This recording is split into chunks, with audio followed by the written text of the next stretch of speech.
एक गांव में छोटू अपने माँ पिता के साथ रहता था। छोटू बहुत ही मेहनती और होनहार लड़का था, लेकिन वो बहुत गरीब परिवार से था। उसके माँ पापा के पास इतने पैसे नहीं थे कि वो उसको स्कूल भेज सके और उसको पढ़ाई करवा सके। वो बहुत ही गरीब थे, दिन भर अपने खेतों में काम करते थे, लोगों के यहाँ मजदूरियाँ करते थे और जैसे तैसे करके तो अपना पेट पालते थे। लेकिन छोटू रोज रोज अपनी माँ पापा से ये जिद करता था कि मैं भी बाकी बच्चों की तरह पढ़ाई करूँगा और बड़ा आदमी बनूंगा। जैसे ही ये बात वो अपनी माँ से बोलता था, उसकी माँ बोलती थी, बेटा हम गरीब इंसान हैं, हमें तो पढ़ने का अधिकार ही नहीं, तुम कैसे पढ़ोगे, भला मैं कैसे तुम्हारा एडमिशन कराऊंगी, स्कूल की फी दूंगी और तुम्हें पढ़ने भेजूंगी। मेरे पास भी तो एक भी फूटी कौड़ी नहीं है, जैसे तैसे दिन भर मेहनत करके तो मैं तुम्हारा और अपना पेट पाल लेती हूँ, लेकिन मेरे पास इतने पैसे कहाँ कि मैं तुम्हें पढ़ा सकूँ। छोटू रोज शाम अपने दोस्तों के यहाँ जाता था और उनको पढ़ाई करते हुए देख के उनकी पढ़ाई की नकल करता था और घर में भी आके पढ़ाई करने बैठ जाता था। ये देख अंदर ही अंदर माँ को भी लगता था कि मेरे पास भी पैसे होते तो शायद बाकी बच्चों की तरह मेरा बच्चा भी पढ़ता। एक दिन छोटू बहुत ही ज़्यादा जिद करने लगा स्कूल जाने के लिए। तो उसकी माँ बोली कि बेटा मैं रोज रोज तुम्हारा बात नहीं सुन सकती, मेरे पास पैसे नहीं है कि मैं तुम्हें स्कूल भेज सकूं। इतने पे छोटू बोला कि माँ मुझे पता चला है कि अपने घर के कुछ ही दूर बाद आंगनबाड़ी स्कूल है जिसमें बच्चे फ्री में पढ़ते हैं और वहाँ खाने को भी चीज़ें मिलती है, तो मैं उसी स्कूल में जाऊँगा, मैं पढ़ाई भी करूँगा और मुझे खाने की चीज़ें भी मिलेगी। ये सुन उसकी माँ खुश हो जाती है और बोलती है, हाँ ऐसा भी होता है, मैंने ऐसा नहीं सुना बेटा। नहीं नहीं माँ, मुझे ये पता चला है कि एक गांव में स्कूल है आंगनबाड़ी और वहाँ बच्चे पढ़ाई भी करते हैं और उनको खाने की चीज़ें भी मिलती है, तो मैं उसी स्कूल में जाया करूँगा।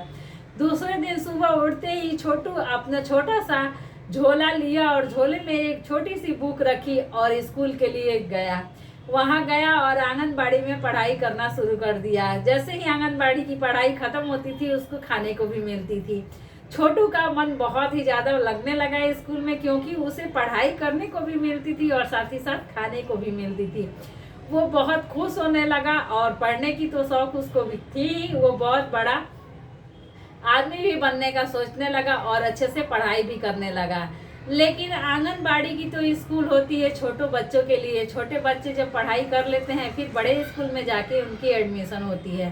तो अब 1-2 साल बाद उसकी पढ़ाई आंगनबाड़ी की ठप होने वाली थी, तो वो चिंतित होने लगा कि मैं आगे का पढ़ाई कैसे करूँगा, लेकिन मुझे पढ़ना है और बड़ा आदमी बनना है। छोटू को उदास बैठा देख आंगनबाड़ी की मैडम बोली कि छोटू आज तू इतना उदास क्यों दिख रहा है। तो छोटू बोला कि मैडम कल से मैं स्कूल में नहीं आ सकता, क्योंकि यहाँ की पढ़ाई मेरी ठप हो गई। मुझे बड़ा आदमी बनना है, लेकिन मेरी मम्मी के पास, माँ के पास इतना पैसा नहीं है कि मैं किसी स्कूल में जाके पढ़ाई कर सकूं और मैं बड़ा आदमी बन सकूं। इतने पे आंगनबाड़ी की मैडम बोली कि छोटू मैं तुमको ढेर सारा बुक दे रही हूँ, इससे तुम अपने घर में ही पढ़ाई कर सकते हो और बड़ा आदमी बन सकते हो।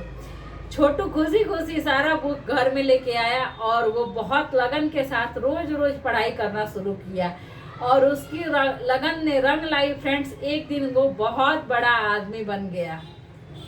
जब वो बड़ा आदमी बना तो उसको अपनी मैडम आंगनबाड़ी की याद आई, तो वो आंगनबाड़ी में गया और बोला कि मैडम आज मैं आपको दिल से धन्यवाद देना चाहता हूँ, क्योंकि आपकी वजह से आज मैं बहुत बड़ा आदमी बना हूँ। इतने पे मैडम बोली कि छोटू मुझे धन्यवाद देने की कोई ज़रूरत नहीं है, तुम बहुत मेहनती था और बहुत विश्वासी लड़का था और तुम्हारे अंदर बहुत लगन थी और हुनर थी। वो हुनर और वो लगन ही तुमको कामयाब बनाया है। मैं तो बस तुझे एक बुक देके छोटी सी रास्ता दिखाई थी, तो तुम अपने मेहनत और हुनर से ही आज बड़ा आदमी बना है, तो मुझे धन्यवाद देने की कोई ज़रूरत नहीं है। तो फ्रेंड्स इस कहानी से हमें यही सीख मिलती है कि अगर हमारे अंदर हुनर और लगन हो और हम मेहनत करें तो अपने मेहनत से हम बहुत बड़ी कामयाबी पार कर सकते हैं। Thank you.